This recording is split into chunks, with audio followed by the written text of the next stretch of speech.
Quero convidar você, querido, a abrir a sua Bíblia, a Palavra de Deus, lá no Evangelho de Mateus, capítulo 5, nós vamos ler os versos 13 e 14, a preciosíssima Palavra do nosso Deus. Diz assim as Escrituras, quero pensar neste tema, quando ser é o bastante. A palavra de Deus então nos diz: vocês são o sal da terra. Ora, se o sal vier a ser insípido, como lhe restaurar o sabor? Para nada mais presta, senão para, lançado fora, ser pisado pelos homens. Vocês são a luz do mundo. Não se pode esconder uma cidade situada no alto de um monte. Aleluia! Deus seja louvado por esta palavra aos nossos corações. É interessante agora perceber, queridos, nessa porção das Escrituras, que nela estamos, depois de estudarmos aqui nas manhãs anteriores, sobre as bem-aventuranças, e as bênçãos das bem-aventuranças, de como eu e você, nós somos abençoados, bem-aventurados, nesse conjunto de virtudes que nós recebemos do Senhor, e entendemos que o ser, o abençoar, o ser a extensão do amor de Deus nessa terra, é o papel de todo cristão. Jesus, quando iniciou o Sermão da Montanha, ele olhou para os discípulos, embora havia ali uma multidão, todo o Sermão da Montanha foi escrito, foi falado, foi ministrado, foi pregado, pronunciado a discípulos. E é interessante porque, embora estivesse ali a multidão incrédula, alguns com interesses próprios de serem curados e até mesmo receberem uma bênção, eles saíram dali impactados, porque esse sermão que durou muito tempo, ali, pessoas em pé, uma multidão estava ali. Jesus, ele vai proferir este sermão, endereçando-o aos discípulos. E agora Jesus toca em dois aspectos muito importantes, para que eu e você, nós entendamos a nossa essência, entendamos o nosso DNA, porque quando Jesus, ele fala que somos o sal, e somos a luz desse mundo, ele está falando de uma essência. E em um tempo em que o custo do discipulado é tão barato, a essência se perde com muita facilidade. As pessoas, elas perdem muito fácil a sua identidade em meio a muito que tem sido pregado. Em um tempo em que nós ouvimos até mesmo falar de escândalos no Evangelho, Deus nos chama como igreja dele, como discípulos dele, termos algumas áreas da nossa vida que precisam ser trabalhadas. E é interessante que quando a Bíblia nos fala sobre sermos amigos do mundo, aquele que quiser ser amigo do mundo constitui-se inimigo de Deus, porque se você ama o mundo, o amor de Deus não está em você. E aí nós começamos a entender um pouco mais de que o fato de estarmos no mundo nos coloca em um aspecto de que vamos contrário a tudo aquilo que é deturpação, a tudo aquilo que é perversão, aquilo que é distorção daquilo que o Senhor quer que eu e você vivamos. Quando olhamos o quanto a mídia, muitas vezes, ela fala muito mais dos escândalos de uma igreja do que das bem-aventuranças que uma igreja faz na sociedade. Quando olhamos que a mídia está de olho na igreja, e Jesus, ele, antes de iniciar agora essa porção, ele falou que bem-aventurados seriam vocês por serem perseguidos por causa do meu nome. Então Jesus está falando que a igreja seria perseguida, que a igreja passaria por processos em que ela precisaria se posicionar, se manter firme, inabalável, e sempre se voltar a estes preceitos da palavra, para que ela se posicione de uma forma a cada dia mais firme. E é nesse aspecto que nós precisamos pensar, nesse aspecto que está por detrás dessas linhas, onde Jesus vai nos falar, em outras palavras, de uma não conformação, aquilo que Paulo escreve aos Romanos no capítulo 12, não vos conformeis com o mundo, não tomem a forma desse mundo, mas vocês precisam ser transformados. É uma metanoia, é uma mudança que vai de dentro para fora. E quando essa mudança do Espírito, ela começa a acontecer dentro de mim, essa mudança começa a acontecer no seu caráter, nos seus valores, nos seus instintos, naquilo que você desejava, aspirava, e aquilo que você almejava, e aquilo que sem controle, nos seus apetites, você como desvairado, iria lá para compensar os seus desejos. Agora o seu DNA em Cristo começa a mudar, e é esse misto de emoções, de sentimentos, uma confusão que começa a acontecer entre luz e trevas, entre a atitude que você precisa ter no seu lugar de trabalho, na sua sociedade que você está inserida, no bairro que nós estamos aqui posicionados e colocados.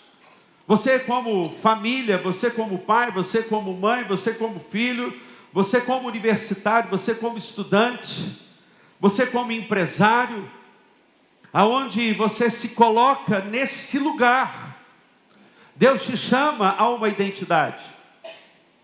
Deus convida e Ele chama, e é um comissionamento, é uma escolha que o Senhor faz para que nós, que carregamos essa unção de Deus, carregamos essa luz de Deus, sejamos como aquilo que Paulo vai falar em Filipenses 2,15, que nós somos os luzeiros desse mundo, nos tornamos então algo que é diferente ao mundo.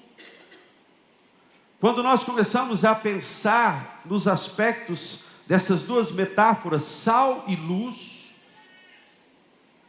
nós estamos falando de duas coisas muito distintas.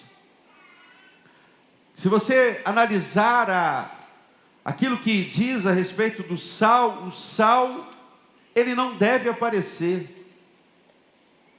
Fala de algo interno, fala de algo que muda um sabor, tempera algo que está ao redor, e nós usamos o sal para temperar uma comida. Ela é capaz de mudar o conteúdo, o sabor, mas não aparece. Então, nesse primeiro aspecto, o sal, ele tem para mim essa percepção de algo que é interno. Mas a segunda metáfora fala de algo que é externo, algo que deve aparecer, algo que não deve se esconder. E quando nós pensamos nos aspectos da luz, a luz ela vai dissipar as trevas. E aí quando eu te chamo para conversar comigo nessa manhã sobre algumas verdades que o sal, ele precisa, e é claro, trazendo para mim, a minha existência, eu sou o sal. Não tem escolha, você é o sal. Você tem o Espírito Santo, você é sal. Foi Jesus quem chamou você de sal. Não é uma coisa assim, o meu espírito não quer ser sal, eu não quero ser um discípulo que seja sal. Mas o sal, ele tem alguns aspectos muito interessantes. A primeira delas é que o sal, ele conserva. Quando você pensa na existência do sal, o sal conserva. E antigamente o sal era usado antes da geladeira, antes do freezer, era muito usado para conservar as carnes, a comida. Hoje, ainda no Nordeste brasileiro, quem vai lá gosta de comer uma carne de sol, que é a carne de sal, na verdade. Ela tempera, ela é colocada literalmente no sol, e quanto mais ela fica ali no sol, ela fica salgada. Um dia eu fui pregar em Ilhéus, e quando eu cheguei lá, na igreja que eu fui pregar, o pastor da igreja, o pastor Pedro, a igreja fica inclusive numa colina muito alta, muito bonita, na cidade de Ilhéus, e o pastor falou assim: pastor, você vai comer macaxeira com carne de sol e farinha da Bahia. Pastor, na hora que o senhor pregar, se tem um baiano aqui, entende muito bem do que eu estou falando. Ele disse assim: a unção de Deus vai descer sobre a sua vida. Mas como? Eu tive que tomar bastante água depois que eu ia pregar, porque o sal tem esse aspecto também, de trazer a sede. Mas pensando aqui nesse aspecto de conservar, é como se Jesus estivesse dizendo assim: olha, você é sal, você cristão, você discípulo, você contém todo o processo de aceleramento da corrupção do mundo, quando você está presente no mundo. Você está no mundo, não é do mundo. Você não tem a essência do mundo, você está no mundo. E quando você está no mundo, você é ali presente na sociedade, você é um conservador daquilo que são os preceitos. É como se a igreja do Senhor na terra, ela freasse os desmandos, os desvios. Nós sabemos, queridos, que o cristianismo foi poderosamente abençoado pela presença da igreja. Foi através da igreja que as universidades foram abençoadas. Foi através do cristianismo, da igreja de Cristo na sociedade, que sabe o que aconteceu? A cultura sobre escravatura, William Wilberforce, um dos grandes homens que foi poderosamente usado na questão da escravatura, a questão do racismo, por exemplo, presente na vida e através da vida de Martin Luther King. Quando a igreja, ela entende o seu papel, nós entendemos, queridos, que quando nós chegamos onde nós estamos ali conservando, nós estamos freando todos os desvios, toda a carência. E quem não ficou como eu, acredito que todos nós, que entendemos o valor da vida, ao mesmo tempo os sinais do vazio humano, a respeito do que tem sido, de forma midiática aí, explorado tanto sobre o bebê reborn, as pessoas questionando porque um bombeiro é acionado, a polícia é acionada, as pessoas querem se apropriar, inclusive, de benefícios, de uma licença maternidade, porque tem o aspecto emocional. Isso fere a nossa Constituição Bíblica, fere os nossos princípios acerca da vida, mas também ao mesmo tempo aponta para mim e para você o quanto nós precisamos estar muito mais presentes nessa sociedade que vive vazios, lacunas. Porque quando uma pessoa, ela se encontra com o autor da vida, o Senhor da vida, o Senhor da história, Jesus Cristo, todo vazio é extirpado e a glória do Senhor se manifesta nessa vida. A pessoa não tem que ter substitutos, a pessoa não elenca os seus deuses, ela não tem uma idolatria, porque ela agora adora o Deus, o único Deus verdadeiro, o Senhor da história. Então lembre-se disso, você está na sua célula, você está na sua universidade. Ei, jovem, você vai entrar amanhã para a universidade. Ei, você adolescente, amanhã você vai estar lá naquela sala de aula. Amanhã você vai estar lá, talvez no Senado, na política. Você vai estar, talvez, numa área de mercado. Talvez você vai estar em uma reunião onde decisões serão tomadas, ali vai estar o sal da terra para trazer todo o aspecto de conservação. Você está nesse mundo para conservar valores, princípios e a graça do Senhor Jesus nessa terra. Em segundo lugar, nós precisamos pensar, queridos, nessa visão do sal, que também é o sal que dá sabor. Você já comeu uma comida sem sal? Coisa difícil é comer uma comida sem sal, né? O problema é quando você está na casa de alguém e a comida está sem sal e você pede o sal. É falta de educação, né? Não tá, né? É difícil.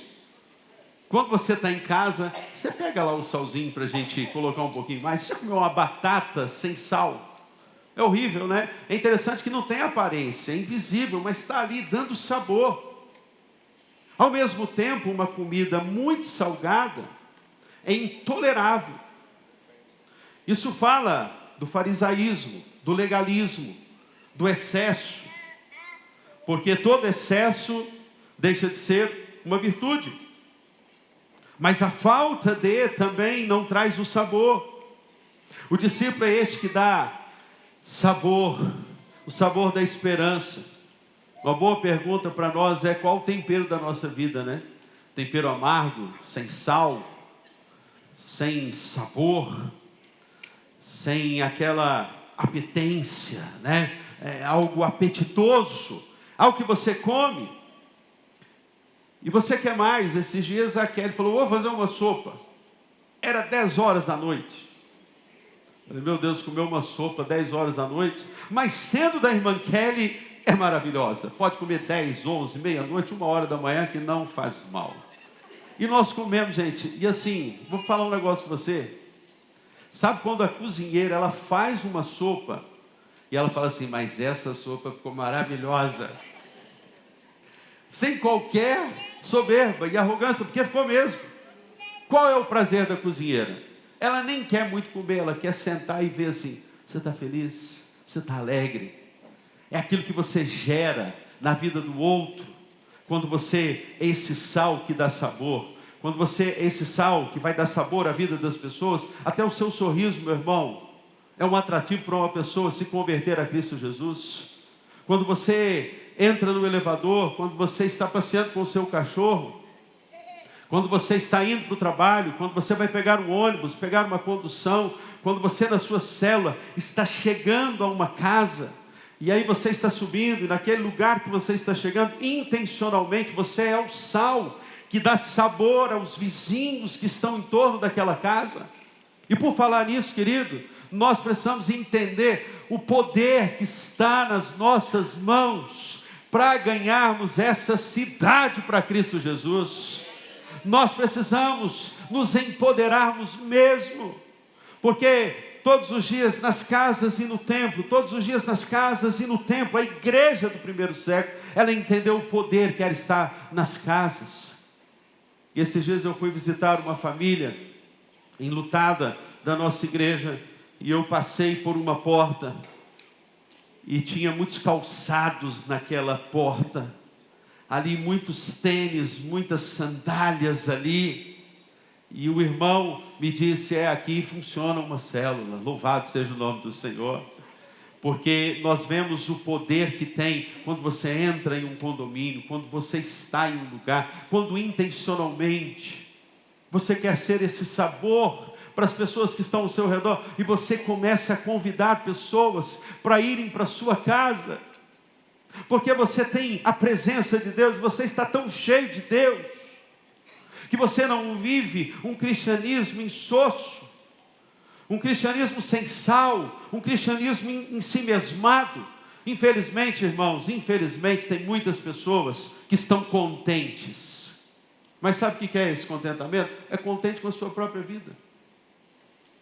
Eu me basto, eu faço a minha parte, eu vou ao templo, mas não é assim que eu te vejo, não é assim que Deus te vê nessa manhã. Deus está vendo aqui você como um poderoso exército que Deus está levantando na nossa geração. Se cada vida que está aqui ganhar uma pessoa não crente para Jesus, se cada vida que está aqui ganhar um amigo do coração para Jesus, Se cada vida que está aqui nessa manhã começar a entender a poderosa ação que existe na grande comissão e começar a cumprir o ID de Cristo, sendo o sal dessa terra, queridos, nós vamos ter 1 culto, 2 cultos, 3 cultos, 4 cultos, 5 cultos, e os cultos de 5 horas da manhã não vão caber de pessoas aqui, e nós vamos ter realmente uma conversão em massa de pessoas salvas. Deixa eu te dizer uma coisa nessa manhã, você precisa voltar ao primeiro amor nessa manhã, para você voltar a amar as pessoas que estão perdidas nessa terra. Se tem uma verdade que você precisa ouvir nessa manhã, meu irmão, minha amada ovelha, é que você precisa voltar ao seu primeiro amor. Você diz, eu amo a Deus. Você diz, eu amo a igreja de Cristo. Mas você passa um ano inteiro sem dizer assim, aqui está o meu fruto, aqui está o meu RI. Eu não consigo entender o paradoxo desse amor.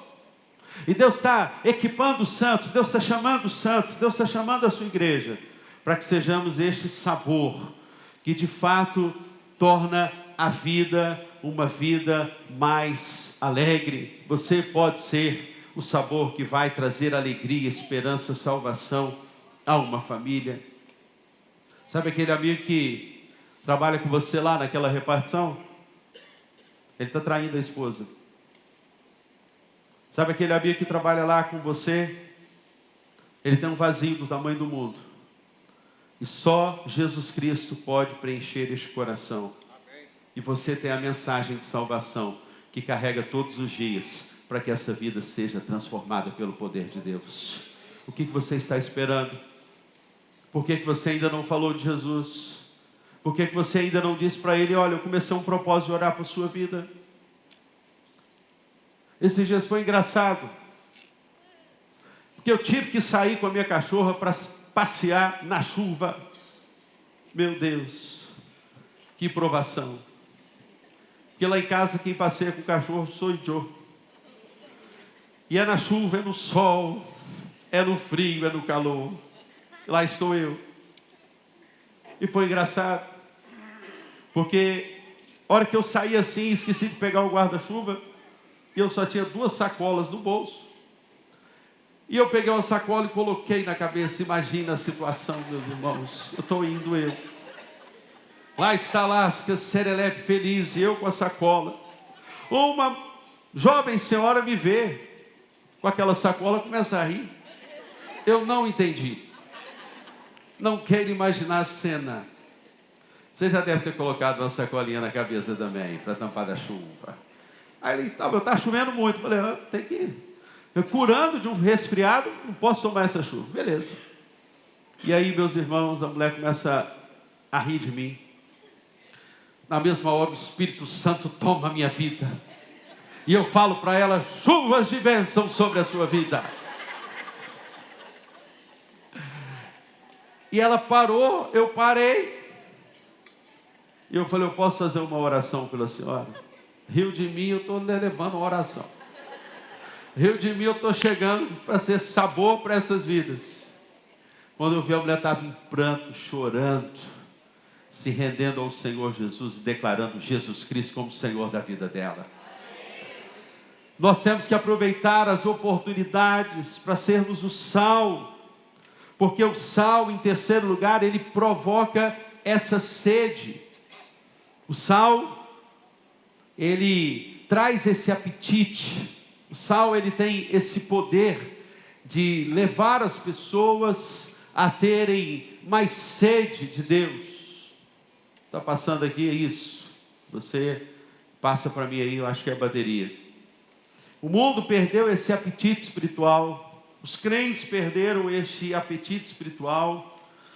Mas quando nós entendemos que a igreja no bairro, a igreja no lazer, a igreja no servir, a igreja com o vizinho, a igreja com a célula, ela começa a gerar esse apetite, essa sede, essa fome. A pergunta que eu tenho que fazer é o seguinte, olha, quando eu falo, quando eu ministro, quando eu sirvo, quando eu sou mãe, quando eu sou pai dentro de casa, os meus filhos, as pessoas que estão ao meu redor, elas têm mais sede, elas têm mais fome, elas têm mais desejo de ouvir de Deus. Quando eu parava para ouvir as histórias da minha avó, eu dizia para ela: fala mais do amor de Deus, fala mais das histórias bíblicas.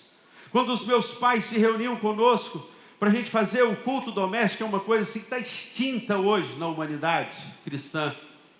Culto doméstico, a capacidade de um pai e uma mãe sentar com o filho e falar assim: filho, o versículo para memorizarmos dessa semana é o versículo de João 8,12. Eu sou a luz do mundo. Acabou isso. Está em extinção, irmãos. A nossa geração hoje tem pessoas crentes, deixa eu te dizer, tem pessoas firmes na fé, porque a geração passada, ela investiu em nós, ela trouxe o poder da palavra aos nossos corações. A geração passada sentava, ensinava, falava, decorava, memorizava as escrituras com os filhos. A pergunta que nós temos que fazer é: e hoje? Nós geramos essa sede? Nós geramos essa fome? Quero te dar uma missão. Não tenha vergonha de ter uma Bíblia em cima da sua mesa. Quero te dar uma missão. Não tenha vergonha de ter uma Bíblia na carteira de sala de aula. Quero te dar uma missão. Onde você estiver, esteja com a palavra de Deus. Abra a palavra de Deus nos minutos do cafezinho, nos minutos do intervalo. Você vai ver a ação de Deus. Mas em quarto lugar, há um aspecto aqui muito interessante, que é o aspecto que também o sal precisa manter a salinidade. Porque Jesus ele vai dizer isso no verso 13: se o sal vier a ser insípido, como lhe restaurar o sabor? Para nada mais presta senão para, lançado fora, ser pisado pelos homens. Jesus falou isso aqui, sabe por quê? Era muito comum naquelas casas judaicas acontecer o seguinte: quando o sal perdia a sua propriedade, porque alguma impureza havia entrado nele, olha que o cloreto de sódio, quimicamente falando, é muito resistente. Mas quando ele recebe alguma impureza, ele fica, nesse aspecto aqui, insípido. Ele perde, de fato, a finalidade para a qual ele foi criado. E aí não resta mais nada mais, nada menos do que colocar esse sal, e eles colocavam o sal nas lajes das casas antigas, e à frente das casas das pessoas, e diz, para ser pisado pelos homens. No caso das casas, nas lajes, aconteceu o seguinte: olha, vamos colocar em cima das lajes aqui, porque esse sal, essa composição desse cloreto de sódio que perdeu a sua finalidade, que era salgar, e agora não salga mais, nós vamos fazer o seguinte: ele vai servir para fechar algumas frestas, algumas brechas, das rachaduras que talvez uma casa tivesse na sua laje. Por isso que Jesus fala dessa cultura de ser pisado pelos homens. Ele perdeu a sua propriedade, ele perdeu a sua finalidade. Então Deus me chama para ser sal, ser o cristão que não se mistura com a crença desse mundo, doutrinar os nossos filhos para que eles cheguem lá na universidade daqui a alguns dias, se alguém vir com algum relativismo, algum sofisma, alguma coisa assim que não tem nada a ver sobre homossexualidade, sobre a masculinidade, sobre qualquer outra questão que venha ferir os nossos valores, nós saibamos dar a razão da nossa esperança, porque o sal não pode perder todo esse aspecto da sua propriedade. Você foi criado para ser sal. Você foi criado para temperar. Você foi criado para, de forma invisível, estar infiltrado em todas as áreas da sociedade. Nós ficamos enojados com a política, mas nós precisamos de pessoas que se levantem, não pastores. Pastor não é, o lugar do pastor não é na política. Pastor foi chamado para pastorear. Pastor foi chamado para cuidar de rebanho. Tem um monte de pastor que quer ser político. Eu sou contra. No que depender de mim, vocês nunca vão ver o pastor querendo ser um vereador, querendo ser um senador, querendo ser um deputado. Posso ouvir um amém? Amém? Amém. As pessoas distorcem as coisas. Agora, nós precisamos de pessoas, homens santos, homens que não se corrompam, homens que tenham a verdade, a palavra de Deus, como a sua base, para que eles defendam os valores da fé, lá onde eles estão. Mas há um outro aspecto aqui, agora o poder externo da igreja de Cristo. É muito interessante olhar sobre essa perspectiva, de que o poder externo da igreja, está aqui presente através da luz. A Bíblia diz assim: vocês são a luz do mundo. Não se pode esconder uma cidade situada no alto de um monte, nem se acende uma lamparina para colocá-la debaixo de um cesto, mas num lugar adequado, onde ilumina bem todos que estão na casa. Assim brilhe também a luz de vocês diante dos homens, para que vejam as boas obras que vocês fazem e glorifiquem a Deus, o Pai de vocês que está nos céus. Interessante que a luz precisa estar no alto. Agora há um aspecto: a luz é vista, mas tem um outro aspecto: a gente não consegue ficar olhando para uma luz.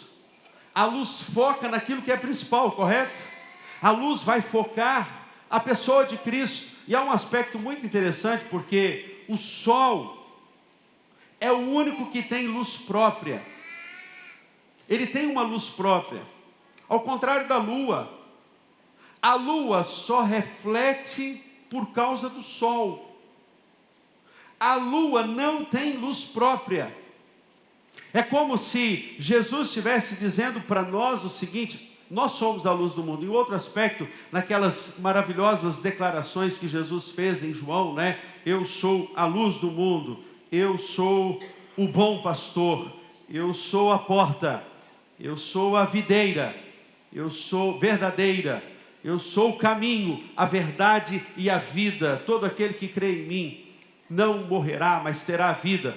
Ele vai dizendo: eu sou a luz, eu sou o pão da vida. Essas 7 declarações de Jesus, ele fala: eu sou. Mas é interessante que a única que ele compartilha conosco é essa: vocês são a luz. Porque todos aqueles que olham para Cristo, estão em Cristo, refletem a luz de Cristo.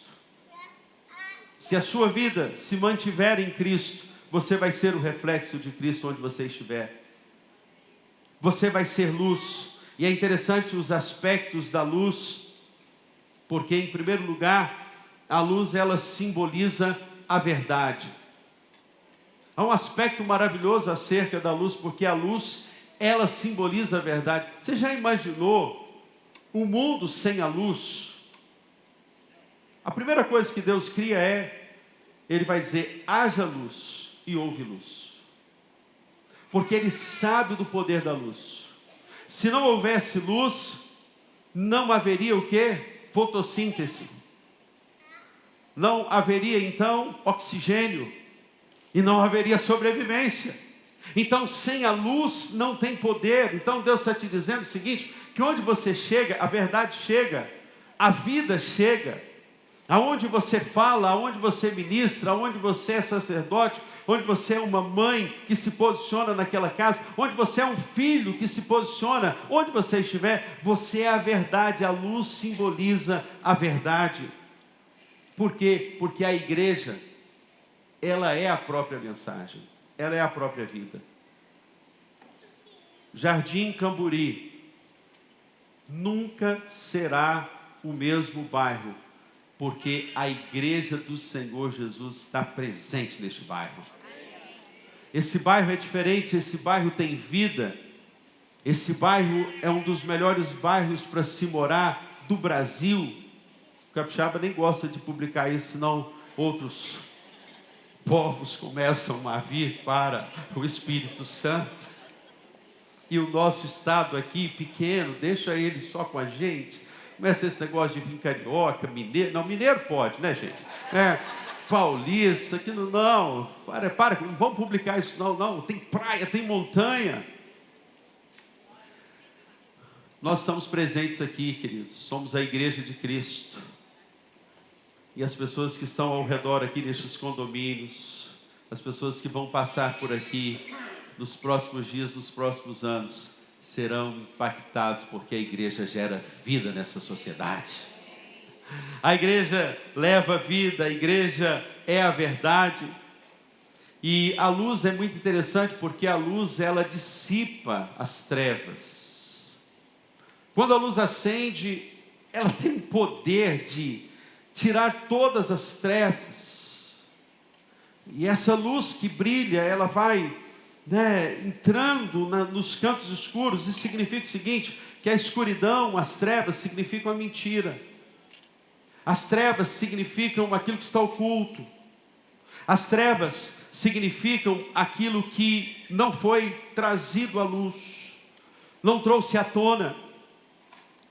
E talvez nessa manhã, querido, você que ouve essa palavra, você tenha uns cantos escuros na sua alma, na sua vida. Você tem algumas realidades dentro do seu coração que você ainda não trouxe à tona. E tem umas coisas que estão trazendo peso à sua alma, peso à sua vida, porque você não confessou, porque você não trouxe para a verdade, você não falou a verdade, você não foi verdadeiro consigo mesmo. Mas há o nosso Pai, que conhece os cantos escuros da sua alma. O pecado é assim mesmo, o pecado ele traz dissabor, ele traz tristeza, ele traz angústia. O pecado vai escamoteando, escondendo a verdade, que é aparentemente uma pessoa que você olha assim, nossa, é tão bonitinho, tão bonito, olha que ser exemplar. Aí você começa, querido, a ouvir alguns relatos, você começa a entrar em contato com algumas pessoas, e aquela aparência desse ser tão bonzinho traz consigo desejos impuros, maledicência, maldade, mentira, adultério. Como está crescente nos nossos dias, queridos, as pessoas levadas pela escuridão das trevas, por causa dos seus apetites, por causa dos seus desejos, por causa da sexualidade distorcida lá na infância, chegam para o casamento e tratam a mulher como objeto, ou tratam o homem como objeto. Como é crescente nos nossos dias os dados estatísticos que mostram a falência dos casamentos. Pessoas que traem, pessoas que violam o princípio da aliança, porque estão em trevas. Mas a igreja está aqui, a sua célula, ela foi colocada naquele lugar para ser um luzeiro, para brilhar a luz do Senhor Jesus. É interessante que Jesus fala, vocês são a luz, mas Ele é a luz. Na verdade, a gente não tem uma luz própria. A gente reflete a luz de Cristo, que habita em nós. Porque a luz simboliza também, em sétimo lugar aqui, a pureza. Toda impureza, toda mentira, todo roubo, todo pecado escondido na escuridão do coração de um homem, a luz simboliza essa pureza, porque onde a luz é acesa, ela mostra a sujeira, ela mostra aquilo que está encoberto. Mas em oitavo lugar, a luz também simboliza vida. A luz fertiliza o solo. A luz, ela é capaz, queridos, de trazer a verdadeira vida. E quando nós abrimos a palavra de Deus, lâmpada para os meus pés, luz para os meus caminhos, nós estamos falando desse apontamento que a palavra de Deus nos dá. A palavra de Deus, ela é capaz, de fato, de trazer essa vida, de trazer esse sentido de que nós, como servos de Deus, nós começamos a ter a verdadeira vida em nós, porque nós falamos de uma palavra que não é nossa. A sua palavra não tem poder, a palavra de uma mãe não tem poder, a palavra de um pai não tem poder, a palavra de um pastor não tem poder, mas a palavra de Deus, ela gera vida nos corações que estão mortos. E eu quero crer, querido, que na nossa igreja, uma nova geração de homens e mulheres comprometidos com o reino, em ser a luz desse mundo, irão brilhar nessa terra, irão brilhar onde estiverem, e de fato, essa luz do mundo vai brilhar para que pessoas saiam da escuridão.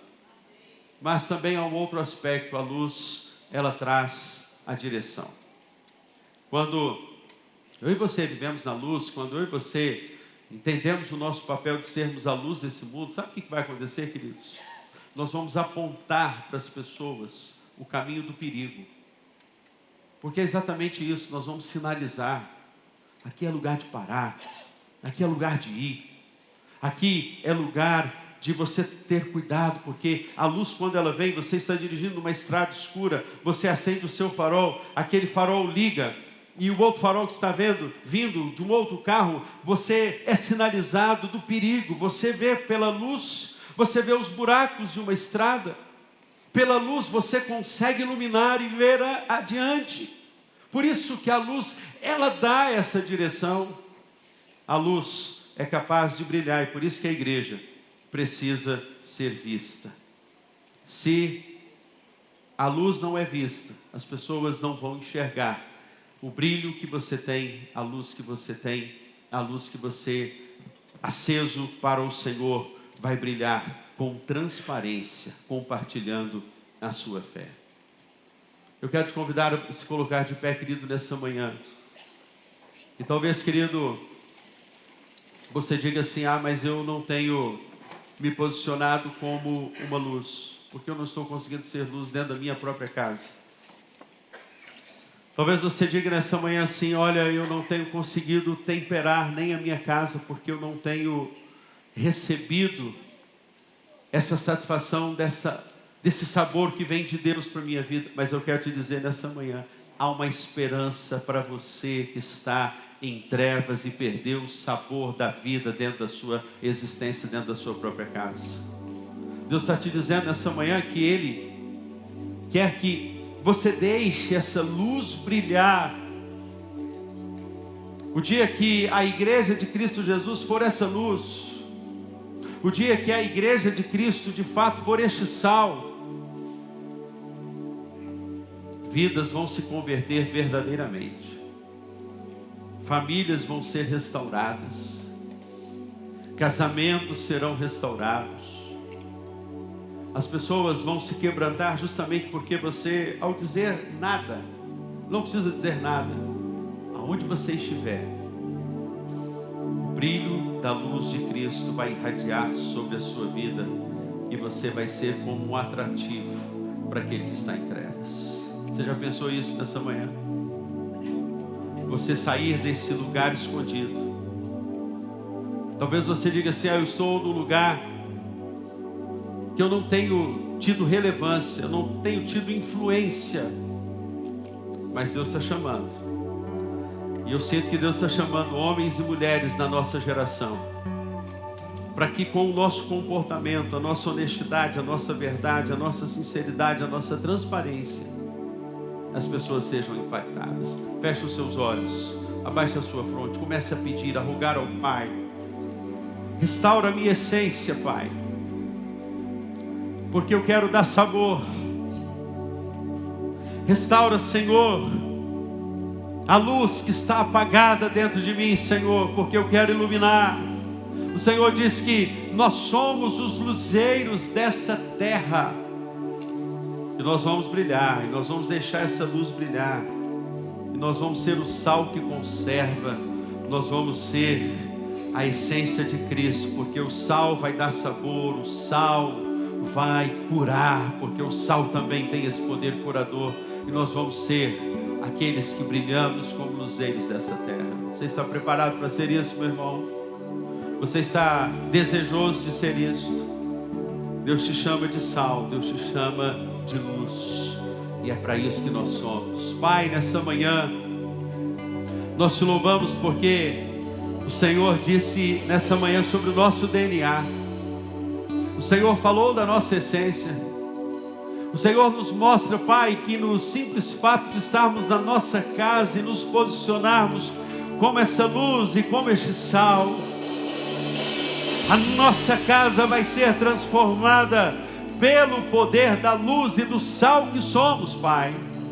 Nós declaramos, Pai, que os vizinhos começarão a ser impactados, porque a nossa vida é uma vida que tem um tempero da graça, tem um tempero da luz, tem um tempero, Senhor, de esperança.